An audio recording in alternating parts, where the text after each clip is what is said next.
When you hear the words, "you've got cancer," they have got to be the scariest words in the world, haven't they? I was diagnosed with breast cancer in 2004 and then again in 2009. So if you like, I've had the opportunity to go through the treatment and the side effects and to pull together the knowledge that I got in terms of what worked best for me. And that's what I'd like to do over the next few videos I'm shooting, is to give you the best of my knowledge in terms of my own personal experience of having gone through it twice, about what really worked for me. Today, I'd like to talk about the diagnosis, how you get there, what you do when you've got it, and how to handle it, I think, in the best way. So here's my story. I felt a lump in my breast and I thought, that can't be anything. So for about a month, I did absolutely nothing. And I thought, this lump isn't going away no matter how many times I press or push or massage it out of the way. So I went to see my GP and she said when she felt it, So I thought that did sound a bit more serious. But I didn't tell anybody. I just kept the information to myself because I thought, no, it can't be real, can't be real, can't be real. So then an appointment was made with a specialist. And the specialist also said, So I had a series of tests. I had a mammogram, an ultrasound, and a needle test. And whilst these tests were going on, I kept thinking, it can't be real, it can't be real. Anyway, the specialist said to me, we'll give you the diagnosis in a little while, so you go home and we'll call you when it's all ready.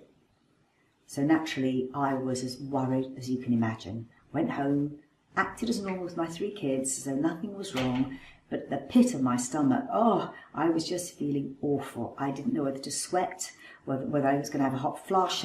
I actually didn't know what to do, but I held the knowledge in. What I should have done was to call up my kid sister, my best friend in the world, and say, I think this is happening, come and hold a hand. But I didn't. I was being stupidly strong, and that's not good news. Anyway, come the day of the diagnosis, I went in on my own, sat down, and the surgeon spoke to me. And I didn't hear anything that she said to me, not a word. All I heard was, so we need to make a date for the operation. I said, hold on a sec, what operation? He goes, well, the operation to remove the tumour. I said, what tumour? I haven't got cancer. He goes, yes, you have, Sharon, you've got cancer. And I just broke down in tears. That was all. Big reaction, broke down in tears. Then I sort of got serious and said, okay, well, what happens next?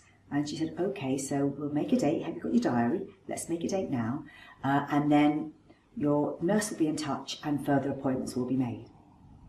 And what was terrible for me was I was about to go on summer holiday. And I said, shall I cancel my holiday? And she said, no, that tumour's been growing for about 3 or 4 years. It'll be fine for 2 weeks. Well, you can imagine what going on summer holidays like with that kind of knowledge.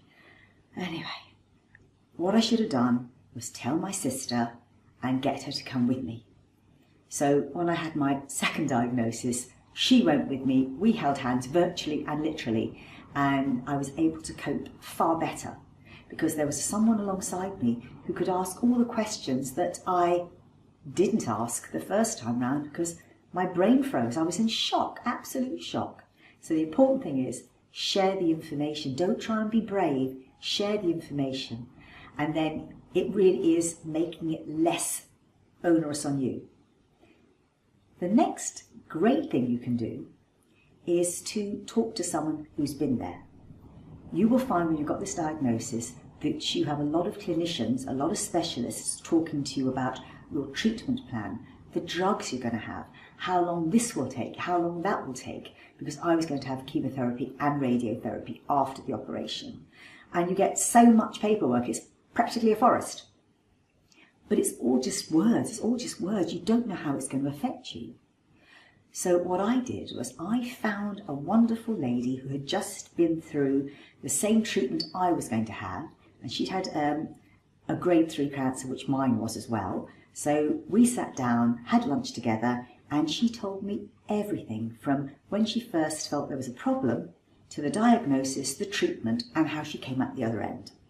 We had the most fantastic chat, and I felt I could ask her anything I wanted to, and she told me everything. She didn't have to hide anything. She was open and honest, And then at the end of the lunch, he said, do you want to come and see my scars? I said, yeah, I do. So I went into the loose and I had a look at her scars. It was just a great experience for me. So I would advise anyone in the same situation is find someone. You can usually do it through MACMILLAN or through your chemotherapy nurses. You can find someone who's been there and will talk to you. You can find a cancer buddy. It's really, really helpful.